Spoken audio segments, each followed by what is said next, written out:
Moi, c'est Mansour Diop Gaye.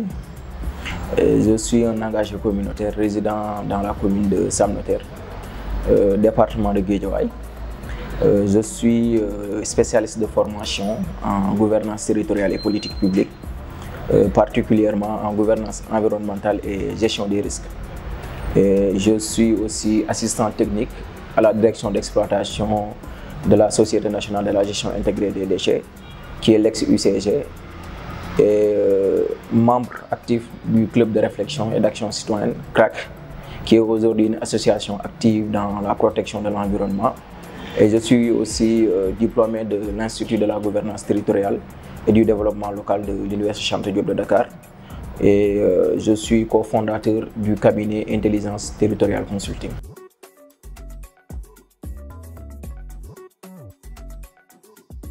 La passion pour l'environnement, bon, c'était il y a, je pense, 7 ans de cela. Avec des amis, on était en train de se balader au bord de la route. Et du coup, on a vu qu'il y avait tellement de pollution plastique sur les rues et ainsi de suite. Et il y a un ami qui avait émis, en tout cas, cette idée de pouvoir faire des campagnes de sensibilisation, faire des photos, des vidéos pour sensibiliser les Sénégalais par rapport à l'insalubrité qui existe et leurs impacts par rapport à notre santé, à notre environnement. Et du coup, moi, à la maison, une fois à la maison, j'ai approfondi mes recherches par rapport à la gestion des déchets, par rapport à la gestion de l'environnement. Et j'ai vu qu'à l'époque, c'était les taches de café plastique. J'ai fait des recherches et j'ai vu que bon, c'était des produits qui dégradaient l'environnement en quelque sorte. Et ça a des impacts sur notre environnement, sur la santé, mais aussi sur la biodiversité. Donc depuis lors, je pense que ce n'est plus une passion, mais c'est un métier. Et c'est quelque chose qui quand je suis dans la gestion des déchets, surtout particulièrement quand je fais des activités citoyennes avec les associations, je me sens à l'aise et c'est l'amour, quoi.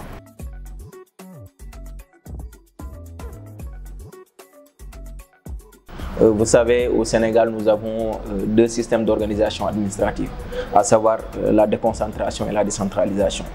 Donc, pour mieux répondre aux besoins de la population, l'État a fait ce qu'on appelle la décentralisation. Et parmi ces décentralisations, il y a ce qu'on appelle les collectivités territoriales, particulièrement la commune. Donc, la commune a reçu des compétences au niveau de la gestion de l'environnement. Donc, si on va dans le Code général des collectivités territoriales, dans son article 305, qui stipule que la collectivité territoriale a le droit à la gestion de l'environnement, particulièrement la salubrité. Donc c'est une compétence dévolue au niveau des collectivités territoriales. Donc c'est une exigence pour la commune de faire la collecte, le transport et le traitement des déchets, des ordures ménagères et assimilées.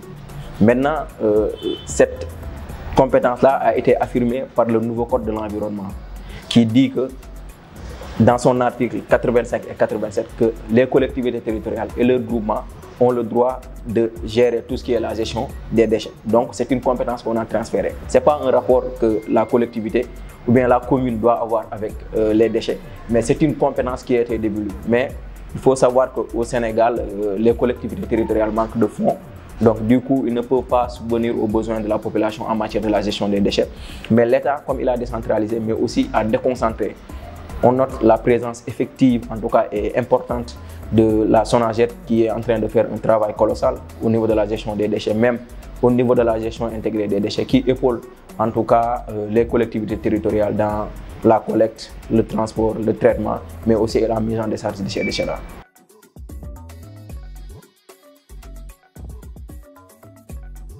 Le rapport qui existe entre le Sénégalais et son environnement, c'est un rapport de comportement.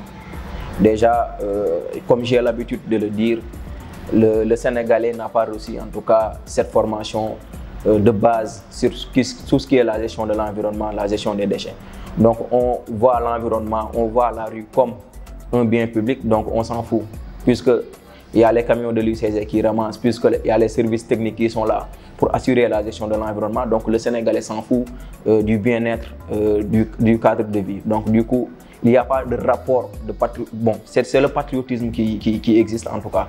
Donc le Sénégalais n'a pas cette culture de la gestion de l'environnement, n'a pas cette culture de protéger l'environnement, mais aussi n'a pas cette culture de pouvoir garder ses déchets jusqu'à trouver une poubelle. Maintenant, avec l'émergence en tout cas des acteurs de l'environnement, on note maintenant que les jeunes s'engagent à travers les associations pour la protection de l'environnement. Donc on note une prolifération en tout cas des jeunes, des associations qui sont là pour accompagner les collectivités, mais aussi pour faire des initiatives à travers des activités de nettoyage, de sensibilisation, de formation, pour faire comprendre à la population que l'environnement c'est un bien pour tout le monde. Et que si nous respectons notre environnement, nos générations futures pourront en bénéficier.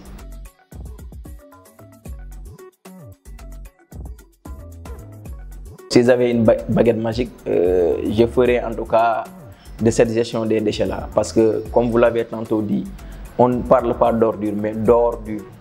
En tout cas, le Sénégal actuellement est dans une phase de transition.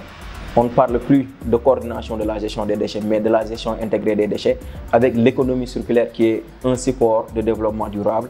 Maintenant, moi, mon seul rêve, c'est de voir aujourd'hui au Sénégal que ces déchets-là se transforment au niveau des ménages et que chaque ménage, c'est un emploi créé à travers la gestion des déchets, mais à travers ce qu'on appelle le tri à la source.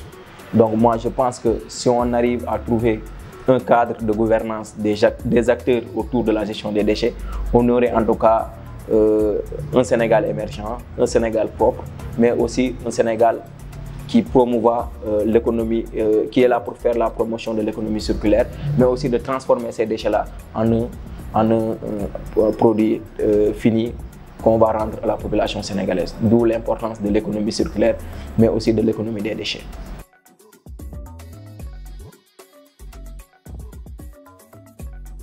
L'appel que j'ai en lancé, c'est au niveau de la population sénégalaise, de considérer l'environnement, que c'est un bien public, que la rue n'appartient à personne, mais appartient à tout le monde.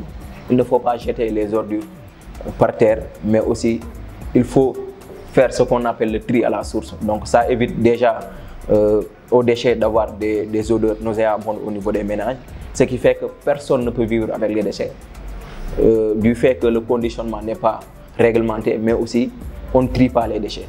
Donc le message que je lance à tous les Sénégalais, à tous les ménages, c'est de trier les déchets au niveau de la source, mais aussi de les amener dans des structures dédiées, comme actuellement on parle de la proximité, qui est l'un des principes en tout cas du code de l'environnement en matière de la gestion des déchets. Il y a ce qu'on appelle les PRN, les points propres, le mobilier urbain de la SONAGED qui est présent partout et auprès des ménages. Donc il faut amener les déchets au niveau de ces équipements dédiés, mais aussi si on ne trouve pas ces équipements, d'attendre les camions de collecte qui passent régulièrement dans les coins des rues, mais aussi qui passent régulièrement pour faire la collecte, pour assurer la propreté, mais aussi une gestion rationnelle de ces déchets-là.